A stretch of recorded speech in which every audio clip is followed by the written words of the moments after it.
चलिए बेटा हम अपने चैप्टर को कंटिन्यू करेंगे। रिसोर्सेज का चैप्टर चल रहा था हमारा, ठीक है। कल हमने टाइप्स ऑफ रिसोर्सेज के बारे में पढ़ा था, हमने नेचुरल रिसोर्सेज के टाइप्स पढ़ रहे थे हम, ठीक है। और उनमें से हमने किस किस के बारे में पढ़ा था, निकाल लीजिए आप अपनी बुक का पेज नंबर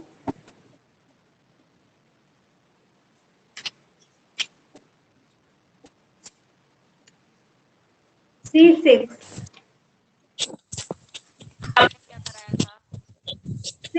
पेज निकाल लीजिए बेटा। यही पढ़ना है ना आज हमने, on the basis of stock. यहीं से स्टार्ट करना है मैम ना चैप्टर बेटा। पढ़ा रहे हो? यस बेटा, G7 page. On the basis of stock, stock के बेस पर मीन्स वो रिसोर्स जो है, जो संसाधन जिनका इस्तेमाल हम अपनी नीड को सेटिस्फाई करने के लिए करते हैं, वो सब चीजें रिसोर्सेज कहलाती हैं, ठीक है। तो स्टॉक के बेस पर यदि हम देखें, स्टॉक यानी कि वो कितनी मात्रा में खरीद के उपलब्ध है। स्टॉक के बेस पर यदि हम देखते हैं तो वो दो टाइप की है, रिन्यूएबल और नॉन रिन्यूएबल। कौन कौन सी है? रिन्यूएबल और नॉन रिन्यूएबल। रिन्यूएबल मतलब जो दोबारा से बन जाती है, और नॉन रिन्यूएबल मतलब जो एक बार खत्म होने पर दोबारा पुनः नहीं होती, वो होती है आपकी नॉन रिन्यूएबल। आगे देखो बेटा, on the basis of continued availability, कह रहे हैं कि वो किसके आधार पर? कॉन्टिन्यूड अवेलेबिलिटी की वो कितनी मात्रा में कंटिन्यू हमको उपलब्ध होती हैं। रिसोर्सेज में बी क्लासिफाइड, हम रिसोर्सेज को वर्गीकृत कर सकते हैं एज अ रिन्यूएबल और नॉन रिन्यूएबल, मतलब नवीकरणीय और अनवीकरणीय। नवीन नए बनते हैं दोबारा या फिर नहीं बनते हैं। Renewable resources are those, renewable resources वे होते हैं which can be used continuously year after year, जिनका हम continuously लगातार वर्ष दर वर्ष उसका इस्तेमाल करते रहते हैं। They don't get exhausted, वो कभी भी खत्म नहीं होते, and can be replenished, और जल्दी से replenished हो जाते हैं, पुनः पूरित हो जाते हैं। Therefore, they are known as replenishable और inexhaustible resources, इसीलिए इन्हें हम replenishable मतलब पुनः पूरित होने वाले और कभी ना खत्म होने वाले असमाप्य रिसोर्सेज भी कहते हैं।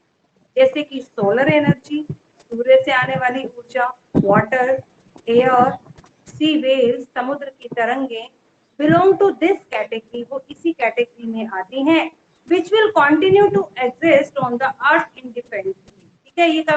ये कंटिन्यू चलती रहती हैं, जब तक अर्थ है तब तक ये सब चीजें अर्थ पर हमें मिलती ही रहेंगी। Man will never be deprived of their ability, hence they are called renewable resource, कि जो मानव है कभी भी इनसे वंचित नहीं हो पाएगा, कभी भी डिप्राइव नहीं हो पाएगा। ऐसा नहीं होगा कि सोलर एनर्जी ही नहीं रहेगी, पृथ्वी पर वाटर ही नहीं रहेगा, सी के अंदर वाटर है, एयर चलती रहेगी, वेव्स चलती रहेंगी, तो मानव इससे कभी भी वंचित नहीं होगा। तो इसीलिए इन रिसोर्सेज को हम रिन्यूएबल रिसोर्सेज कहते हैं, मतलब नवीकरणीय संसाधन। सम बायोटिक रिसोर्सेज लाइक, कुछ बायोटिक रिसोर्सेज भी हैं जैसे कि प्लांट्स। बायोटिक मतलब जो जैविक है ना, जो सजीव है, जैसे कि प्लांट्स हैं, एनिमल्स हैं, and micro organism. Micro organism मतलब बहुत छोटे छोटे जो सूक्ष्म जीव हैं, आर रिन्यूएबल, वो भी रिन्यूएबल है क्योंकि वो भी दोबारा जन्म लेते रहते हैं, एक से दूसरे ने जन्म लिया। They can be renewed under favourable environmental condition, और वो किसी अनुकूल पर्यावरण की स्थिति में वो रिन्यूएबल होते हैं, मतलब जन्म लेते हैं। Soil is a renewable resources, soil भी एक रिन्यूएबल रिसोर्सेज है over a long period of time, लेकिन ये रिन्यूएबल होने में, रिन्यू होने में एक बहुत लंबा समय, कई हजारों लाखों वर्ष लग जाते हैं मिट्टी को बनने में। However, it is a non-renewable resource over a short period, इसीलिए इसे हम नॉन रिन्यूएबल की कैटेगरी में डालते हैं सॉइल को। ऑन द अदर हैंड, दूसरी तरफ, some resources can be used only once, कुछ रिसोर्सेज ऐसे हैं जिनका इस्तेमाल हम सिर्फ एक ही बार कर सकते हैं, एक ही बार उनका इस्तेमाल किया, वो खत्म, अब उनका दोबारा से इस्तेमाल नहीं होगा। पेट्रोल हमने व्हीकल में इस्तेमाल किया, पेट्रोल खत्म, अब वो दोबारा से थोड़ी ना आएगा। कोयला, कोयले को हमने जला दिया, वो ऐश बन गया, राख बन गया, वापस से कोयले का रूप नहीं धारण कर सकता। तो इसलिए कहा है on the other hand some resources can be used only once, कुछ रिसोर्सेज का इस्तेमाल हम एक ही बार कर सकते हैं। आफ्टर यूज करने के बाद दे आइदर गेट एग्जॉस्टेड, वो खत्म हो जाते हैं, and become unfit for being used again, और दोबारा यूज करने के वो फिट नहीं रहते, मतलब दोबारा यूज करने के वो लायक नहीं रहते। Such resources are called non renewable resources, इस प्रकार के रिसोर्सेज को हम नॉन रिन्यूएबल रिसोर्सेज कहते हैं, मतलब अनवीकरणीय, एक बार खत्म होने पर ये दोबारा नहीं बन पाते हैं। Because there is a limit to availability, क्योंकि इनकी उपलब्धता की एक लिमिट है, ये एक लिमिट में ही हमको उपलब्ध हो पाते हैं। पेज चेंज कीजिए बेटा। They are also non as non replenishable और एग्जिस्टेबल रिसोर्सेज, इसलिए इन्हें हम नॉन रिप्लेनिशेबल मतलब उन्हें पूरी न होने वाले, और एग्जिस्टेबल मतलब खत्म हो जाने वाले संसाधन भी कहते हैं। They get totally exhausted and cannot be renewed, ये पूर्ण रूप से खत्म हो जाते हैं और दोबारा नहीं बन पाते। मिनरल, कुछ मिनरल हैं जैसे कि कोयला है और पेट्रोल, मैंने अभी आपको इनका एग्जांपल दिया कि कोयला जलने के बाद राख बन जाएगा, वापस कोयले में परिवर्तित नहीं होगा। पेट्रोल भी यूज होने के बाद खत्म हो जाएगा। ठीक है, ऑयल और petrol are non renewable resources because they get destroyed, क्योंकि वो नष्ट हो जाते हैं इमीडिएटली, बहुत जल्दी खत्म हो जाते हैं आफ्टर यूज होने के बाद। ठीक है, यूज होने के बाद उनका कोई इस्तेमाल नहीं रहता है। On the basis of distribution, distribution के आधार पर, उनके वितरण के आधार पर, मीन्स कहाँ किस क्षेत्र में वो पाए जाएंगे, उनके आधार पर भी वो दो प्रकार के होते हैं, ubiquitous and the localised resources. Ubiquitous मतलब सर्वव्यापी, ऐसे संसाधन जो हमें सब जगह मिल जाए। लोकलाइज्ड स्थानीय, जो हमें किसी विशेष स्थान पर ही मिलते हों। देखिए, on the basis of distribution, distribution के आधार पर resources are classified in two types, resources को हम दो टाइप से क्लासिफाइड कर सकते हैं, नेमली जिनके नेम है यूबिक्यूटस मतलब सर्वव्यापी, एंड लोकलाइज्ड मतलब स्थानीय संसाधन। Resources which are found everywhere, ऐसे रिसोर्सेज जो एवरीवेयर सब जगह पाए जाते हैं, वही तो सर्वव्यापी होंगे। ऑन द अर्थ, पूरी पृथ्वी पर, लाइक एयर एंड वाटर, जैसे कि air and water are called ubiquitous resources. Resources which are confined only the some places, कुछ रिसोर्सेज कुछ ही निश्चित स्थानों पर पाए जाते हैं, जैसे कि लाइक पेट्रोलियम, कोयल, iron are localised resources. Minerals हैं, बाकी गोल्ड है, आयरन है, सिल्वर है, ये सब आपके लोकलाइज्ड रिसोर्सेज है, क्योंकि ये सब जगह नहीं पाए जाते पृथ्वी में, ये किसी किसी स्थानों पर पाए जाते हैं, तो ये लोकलाइज्ड में आ गए। वाटर एंड एयर हमें पृथ्वी पर सब जगह मिलता है। ठीक है, पृथ्वी के नीचे भी वाटर है, ठीक है, और एयर है, तो ये आपके लोकलाइज्ड सॉरी यूबिक्यूटस में आएंगे। एक डू यू नो का कॉलम दे रखा है।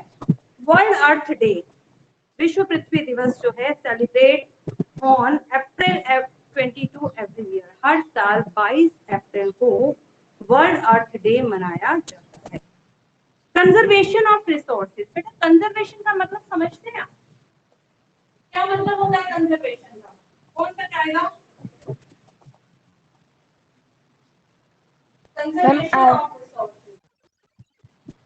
मैम बचा के रखना। कंजर्वेशन मतलब बचाव करना। ठीक है, we have been gifted with large quantities of natural resources on earth. we have been gifted, हमें कई उपहार मिले हैं, with a large quantity, बहुत ज्यादा मात्रा में, of natural resources, प्राकृतिक संसाधनों की पृथ्वी पर, मतलब पृथ्वी पर हमें बहुत सारे नेचुरल रिसोर्सेज मिले हैं। we must consume them judicially, judicially होता है न्यायिक रूप से, न्यायिक संगत, गलत इस्तेमाल ना करना, सही ढंग से इस्तेमाल करना। हमें इन सब का यूज बहुत ही जुडिशली करना चाहिए, यदि हम इनका वेस्ट करेंगे, हम इनको, तो ये पृथ्वी पर खत्म हो जाएंगे। ठीक है, इनका मिसयूज करेंगे तो हमारे जो पृथ्वी का एनवायरमेंटल बैलेंस है वो डिस्टर्ब हो जाएगा। तो हमें इनको बहुत ही जुडिशली हमें इनका यूज करना चाहिए। सेव देम, इनको सुरक्षित रखना चाहिए फ्रॉम वेस्टेज, ताकि इनकी वेस्टेज ना हो, and protect them for future generation, और आने वाली जो हमारी भविष्य की जो पीढ़ियां हैं, फ्यूचर जनरेशन मतलब आने वाले जो बच्चे हैं आगे, उनके लिए इन्हें प्रोटेक्ट करना चाहिए। लेकिन क्योंकि अगर ऐसा नहीं हुआ, हमने इन्हें खत्म कर दिया तो जो हमारी आने वाली फ्यूचर की जनरेशन है वो इनसे वंचित रह जाएंगी। वो तो सिर्फ सुनेंगे कि पेट्रोल होता था, गाड़ी चलती थी, कैसे चलती थी उन्हें पता ही नहीं होगा, क्योंकि पेट्रोल तो बचेगा ही नहीं। तो इन्हें सुरक्षित करना बहुत ज्यादा जरूरी है ताकि फ्यूचर जनरेशन भी इनका इस्तेमाल कर पाए। Natural resources are quite important for man. Natural resources बहुत ज्यादा इम्पोर्टेंट है मैन के लिए। To fulfil his needs man has been exploiting these resources in number of ways. कह रहे fulfill his needs, अपनी जरूरतों को पूरा करने के लिए man has been exploiting, man इनका शोषण करता है, मतलब धरती से इन्हें दोहित करता है, निकालता है इन्हें इन रिसोर्सेज को नंबर ऑफ वेज, कई सारे तरीकों से। मिनरल्स का चैप्टर पढ़ाया था, देखिए कई सारे तरीकों से वो मिनरल्स को निकाल रहा था धरती से, तो कई तरीकों से इनका यूज करता है। If the exploitation of non-renewable resources, यदि हम non-renewable resources मतलब जो खत्म होने वाले हैं, यदि हम उनका एक्सप्लोइटेशन करते रहे कंटिन्यूस लगातार एट द सेम रेट, उसी रेट पर जितनी मात्रा में हमें आज चाहिए उतनी ही मात्रा में हमें कम चाहिए, हम उनको सेव नहीं कर रहे हैं, then the reserves of mineral, तो जो रिजर्व्स होते हैं भंडार, जो मिनरल्स के भंडार हैं जैसे कि कोयले के भंडार, पेट्रोल के भंडार, यूरेनियम के भंडार, वो क्या है, विल बी स्कार्स, उनकी कमी हो जाएगी, आने वाली जनरेशन के लिए तो मिलेगा ही नहीं। अगर ये तो पहले ही पृथ्वी में एक निश्चित मात्रा में पाए जाते हैं और अगर हम इनका जुडिशली यूज नहीं करेंगे तो बेटा ये पृथ्वी पर खत्म हो जाएंगे। Therefore we must use them judicially, इसलिए हमने इनका बहुत ही न्यायिक संगत ढंग से इस्तेमाल करना चाहिए, so that they are available for a long time, ताकि वो एक लंबे समय तक अवेलेबल हो पाए। This practice is known as the conservation of resources. ये जो प्रक्रिया है रिसोर्सेज को बचाने की जो प्रक्रिया है, इसी को ही हम कंजर्वेशन ऑफ रिसोर्सेज यानी कि संसाधनों का संरक्षण कहते हैं। इट इज इम्पॉर्टेंट, ये बहुत ही इम्पॉर्टेंट है, बहुत ही महत्वपूर्ण है टू कंजर्व ऑल रिसोर्सेज, सभी रिसोर्सेज को कंजर्व करना, उनको संरक्षित करना, स्पेशली नॉन रिन्यूएबल, जो कि नॉन रिन्यूएबल है, क्योंकि जो रिन्यूएबल है वो तो फिर भी पुनर्पूरित हो जाएंगे, लेकिन जो कि नॉन रिन्यूएबल रिसोर्सेज है यदि हमने उनको सेव नहीं किया तो वो आने वाले फ्यूचर में तो हम उन्हें देख ही नहीं पाएंगे, वो बचेंगे ही नहीं फ्यूचर के लिए। The judicious use of resources in the present as well as conserving them for the future is known as sustainable development. Sustainable development क्या होता है बेटा? Sustainable development है सतत पोषणीय विकास। सतत पोषणीय विकास के भी कुछ प्रिंसिपल्स होते हैं, जैसे कि मानव की लाइफ को बेटर बनाना, पृथ्वी की बायोडाइवर्सिटी, जो जैव विविधता यहाँ पर मिलती है, अलग अलग प्रकार के जीव हैं उनको संरक्षित करना, जीवन के हर एक रूप की रिस्पेक्ट करना, तो बहुत सारे प्रिंसिपल्स आते हैं आपके सस्टेनेबल डेवलपमेंट में। अब ये क्या मदद करता है हमारा sustainable development? It helps in the development of resources, ये रिसोर्सेज के डेवलपमेंट में, विकास में मदद करता है without damaging the environment, environment को नुकसान पहुंचाए बिना, एनवायरमेंट को हानि ना हो इस तरीके से वो इन रिसोर्सेज को सुरक्षित करता है। Living with in our environment, environmental limits is one of the central principles of sustainable development. कि सतत पोषणीय विकास का एक मुख्य सिद्धांत क्या है कि एक ऐसे पर्यावरण में हम उसकी लिमिटेशन के अकॉर्डिंग रहें, कि हम उसकी किसी भी चीज का गलत इस्तेमाल ना करें, कि हमारा पर्यावरण जो है वो डिसबैलेंस ना हो, ठीक है। But the focus of the sustainable development, लेकिन यदि हम सस्टेनेबल डेवलपमेंट पर फोकस करते हैं, is far broader then just the environment, तो ये बहुत कहीं ज्यादा व्यापक है अपने पर्यावरण पर फोकस करने की बजाय। It is also about ensuring a strong, healthy and just society. करे इससे क्या होगा, हम सुनिश्चित हो जाएंगे कि हमारा जो समाज है वो स्ट्रॉन्ग और हेल्दी रहेगा यदि हम इन रिसोर्सेज को अच्छे तरीके से इस्तेमाल करेंगे, इनको वेस्ट नहीं करेंगे, इनका न्यायिक संगत हम इस्तेमाल करेंगे। This means meeting of the diverse need of the people is existing.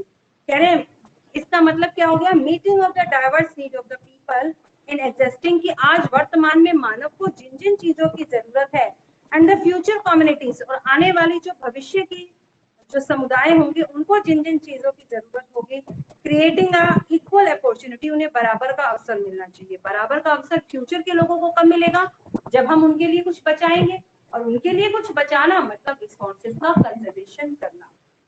Man has been able to make progress only because of the development and the consumption of their resources. कह रहे man has been able, man सक्षम है to make progress, progress करने के लिए only because का development and consumption of the resources, जब वो resources की जो use कर रहा है, resources की जो consumption कर रहा है, उनका विकास भी करे।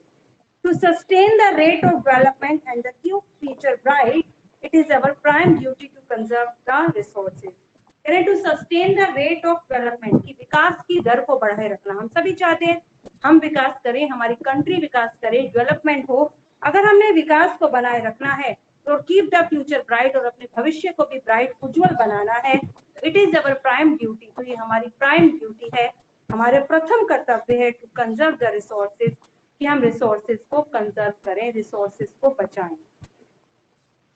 Following are the some steps, कुछ ऐसे steps दिए हैं that we can follow the conserve resources, जिनके द्वारा हम इन resources को conserve कर सकते हैं। Number 1 है reuse processed food like empty bottles, can, old cloth, etc. फिर reuse process, जो हम पहले मतलब reuse करना, हम जिस चीज का इस्तेमाल कर चुके हैं उसका दोबारा से उन सामान का इस्तेमाल करना, जैसे कि खाली बॉटल हो, कोई कैन हो, पुराने कपड़े हो। तो इससे हम नए रिसोर्सेज को बनाने के लिए जो हमें रॉ मटेरियल चाहिए उसकी खपत कम हो जाएगी, तो हम उन्हें संरक्षित कर पाएंगे। रिसाइकिल वेस्ट मटेरियल, जो वेस्ट मटेरियल है जैसे कि पॉलिथीन बैग्स हैं, बॉटल्स हैं, कैन है, फर्नीचर है, उनका रिसाइकिल करना। रिसाइकिल मतलब उनसे दोबारा कुछ नया बनाना, ठीक है, वो हो गया आपका रिसाइकिल में। Reduce misuse and wastage of paper as trees are cut for manufacturing paper. कह रहे reduce misuse, misuse को जो हम बेकार में बेफिजूल यूज कर रहे हैं उसको कम करना। misuse जो हम कर रहे हैं किसी भी रिसोर्स का, उसको कम कर देना। जैसे कि wastage of paper, wastage of paper के मिसयूज को कम कर देना। हम लोगों ने क्या किया, पेपर यूज किया, देन फाड़ कर हमने उसको डाल दिया डस्टबिन में, जला दिया। लेकिन हमें ऐसा नहीं करना चाहिए, हमें पेपर का यूज करना चाहिए। आप देखते हैं ना, कबाड़ी वाले आते हैं, आपसे पुरानी किताबें अखबारें ले जाते हैं, तो वो पेपर का रीयूज करते हैं। यदि वो पेपर का रीयूज कर उसका कुछ नया बना देंगे, इस मीन्स जो हमें पेपर बनाने के लिए पेड़ों को कट करना पड़ता है वो कम हो जाएगा। जब पेड़ कम कटेंगे तो इसका मतलब हमारा पर्यावरण भी बचेगा। Reduce misuse and the wastage of paper as trees are cut for manufacturing paper, क्योंकि पेड़ों को काटा जाता है पेपर बनाने के लिए, इसीलिए हमें पेपर की वेस्टेज को और उसके मिसयूज को कम करना चाहिए। Stop unnecessary use of electricity, electricity का हमें अननेसेसरी यूज नहीं करना चाहिए, वाटर का नहीं करना चाहिए। आप देखिए बेटा, आप लोग ब्रश करते हैं, हाँ ठीक है, आप लोग नहाने जाते हैं, कुछ भी है, टैप खुला छोड़ दिया और काम करना स्टार्ट कर दिया। लेकिन हमें ये नहीं देखना चाहिए कि हमारे पास तो बहुत पानी है ना, काफी पानी है, हमारे घर में समरसेबल लगा है या कुछ भी है, बोरिंग हो रही है, पानी की कोई कमी नहीं है, तो हम वेस्ट करें, बस ऐसे ही बहा दें धोने में कुछ भी, है ना, हम उसको वेस्ट करें। जो काम हम 1 बकेट पानी से कर सकते हैं उसके लिए 2 बकेट पानी का यूज करना मीन्स उसको वेस्ट करना। हमें उनको वेस्ट नहीं करना चाहिए और इलेक्ट्रिसिटी का भी मिसयूज नहीं करना चाहिए। जैसे कि अब आप लोग बैठे हैं तो फैन को ऑन कीजिए, लेकिन जैसे ही आप अपने रूम से बाहर जाते हैं लाइट फैंस को बंद कीजिए।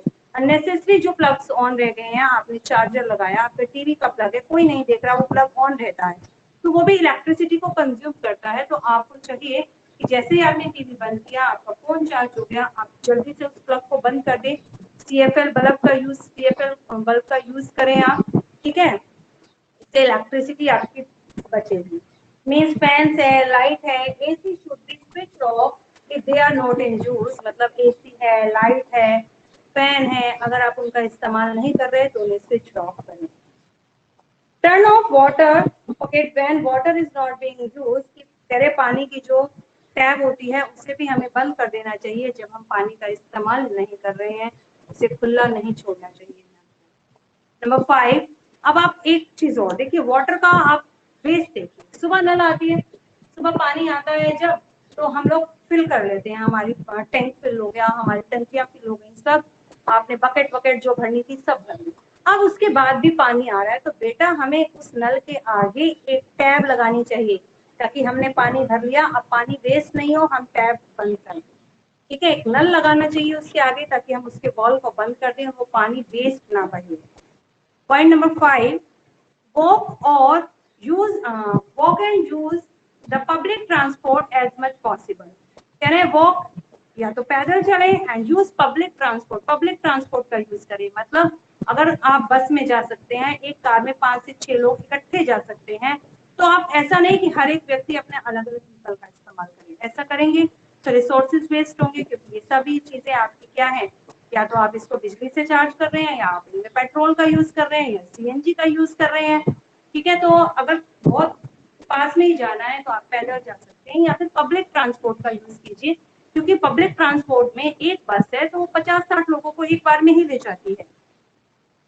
Avoid using private vehicle, private vehicles को अवॉइड करें and reduce the air pollution, और एयर पोल्यूशन को कम करें। एयर पोल्यूशन कम होगा, रिसोर्सेज बचेंगे, आपकी मनी भी बचेगी, आपका पैसा भी बचेगा।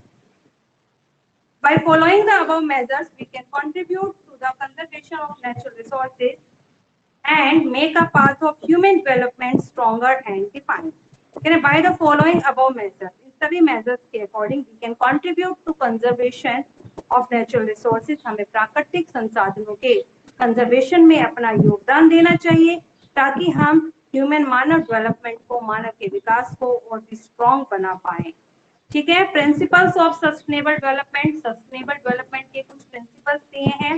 Respect and care for all form of life, हमें जीवन के हर एक रूप का आदर करना चाहिए, इसकी केयर, देखभाल करना चाहिए। Better quality of human life, अच्छा मानव जीवन, बेटर क्वालिटी, मानव जो है अच्छी लाइफ जिए। ठीक है, ऐसा नहीं वो अमानवीय परिस्थितियों में रहे, चारों तरफ गंदगी हो, नहीं, बेटर क्वालिटी की लाइफ होनी चाहिए मानव की। कंजर्वेशन ऑफ अर्थ बायोडाइवर्सिटी, पृथ्वी पर जो जैव विविधता है, अलग अलग प्रकार के जो जीव जंतु हैं, उन्हें कंजर्व करना चाहिए। पृथ्वी पर वो खत्म नहीं होती, हर एक जीव की अपनी एक इम्पोर्टेंस है पृथ्वी पर। Reduction of depletion of the natural resources, जो हम नेचुरल रिसोर्सेज का डिप्लीटेशन कर रहे हैं, उन्हें पृथ्वी से खोद कर निकाल रहे हैं, उसको भी हमें कम करना चाहिए। Proper attitude and practice toward the conservation of environment, environment को बचाने के लिए हमें प्रॉपर रवैया अपनाना चाहिए, हमें बहुत सचेत रहना चाहिए कि पर्यावरण किसी भी तरीके से खराब ना हो, उसका बैलेंस बिगड़े नहीं। यदि पर्यावरण बैलेंस होगा तो उसका हर्जाना हम सबको भुगतना पड़ेगा। ठीक है, empowerment of communities to care for their own environment, हर एक कम्युनिटी को केयर करनी चाहिए अपने अपने एनवायरनमेंट की, तभी वो सशक्त हो पाएगा। अपने अपने एनवायरनमेंट की रक्षा करेंगे तभी पूरा एनवायरनमेंट सेफ हो पाएगा। तो बेटा यहाँ पर आपके ये फर्स्ट चैप्टर की रीडिंग जो है कंप्लीट हो जाती है। अब इसमें से ये बताइए, फर्स्ट चैप्टर की एक्सरसाइज किस किस बच्चे ने कर रखी है, बताइए किसने कर रखी है? हमने कर रखी है। कर रखी है।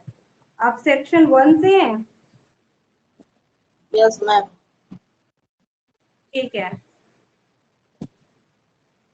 चलिए हम एक बार इसकी एक्सरसाइज देख लेते हैं। एक्सरसाइज से पहले देखते हैं कुछ और वर्क तो नहीं है। एक्सरसाइज कल करते हैं। सौरभ, इसकी एक्सरसाइज आपने फिल कर रखी है, मेरे पास सेंड कर देना, ठीक है? Okay ma'am. और अब आप लोग मुझे अपना हॉलीडे होमवर्क दिखाइए, चार्ट दिखाइए अपना कि क्या क्या काम कर रखा है आप लोगों ने, दिखाओ बेटे। मैम हमने कल दिखा दिया था आपको, अंश ने। आपने दिखा दिया, और बाकी बाकी बच्चे? मैम नोटबुक में ही कर रखा है, क्वेश्चन आंसर में। तो दिखाओ, नोटबुक में दिखाओ क्या बनाया आपने।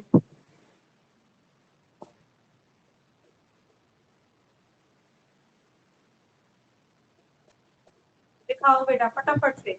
सभी बच्चे अपनी अपनी नोटबुक ओपन कर लो, जिसने नोटबुक में बनाया नोटबुक में दिखाइए, A4 शीट पर कहीं तो बनाया होगा, दिखाइए मुझे।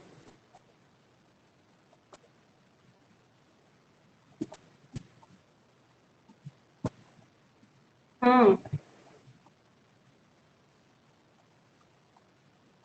Very good.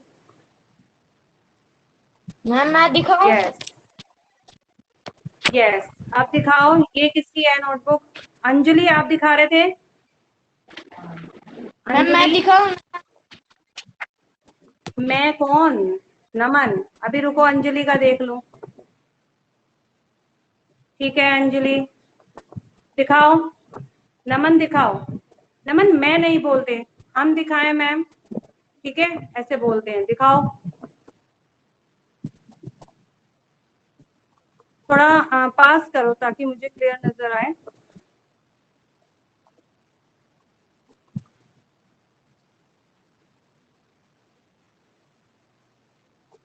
ठीक है, चलो सौरभ, ठीक है बेटा।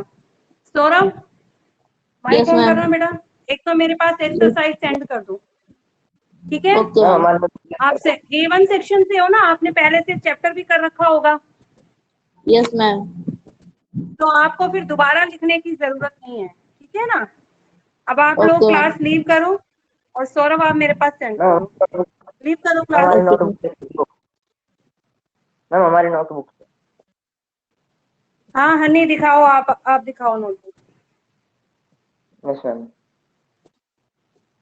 गौरव लीव कर दो बेटे। मैम ये रही। दिखाओ हनी।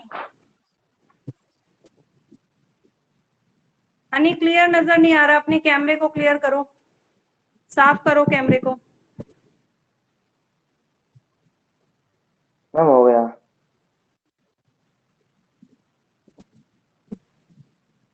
मैम दिख ये तो रही। रहा नहीं है बेटा। मैम ये सेकंड चैप्टर है मैम उसका, हिस्ट्री का। मैम ये, और मैम ये मैम उसका, और इसके आगे फिर, और मैम ये उसका है ज्योग्राफी का चैप्टर 2। मैम ये चैप्टर 2 यहाँ से। कितने क्वेश्चन है चैप्टर 2 के? मैम चैप्टर 2 के, हम्म, मैम चैप्टर 2 के मैम 20, मैम 20 है। 20। अच्छा, चैप्टर 3 यस के? मैम। मयंक लीव कर दो बेटा।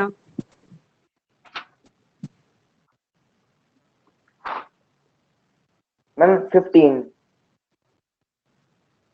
15, ठीक है। 2 और 3 हो गया। फर्स्ट चैप्टर दिखाओ, पॉलिटिकल का, सिविक्स का chapter number first. Ma'am civics की हमारे पास में अभी है नहीं मैम, ये लेके आ गई गलती से। चलो कल दिखाना मुझे सिविक्स के, ठीक है। लीव करो। Yes ma'am. Bye ma'am. Bye. Gaurav, Gaurav, ma'am Gaurav कौन से सेक्शन से हो बेटा? मैम गौ- गौरव कौन से सेक्शन से हो? Ma'am A3। 8-3 से बेटा। आपने नोटबुक चेक करवानी है तो दिखाओ मुझे।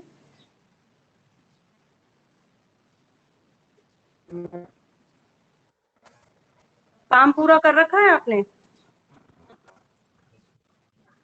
Yes ma'am.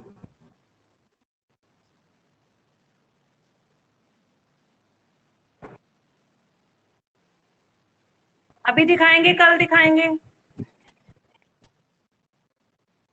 मैं अभी चार्ट दिखा रही मैम, और वर्क कल दिखा दूँ। चलो ठीक है, चार्ट दिखाओ फटाफट। मैम ये देखो। कैमरा ऑन कर बेटा, तभी तो दिखेगा।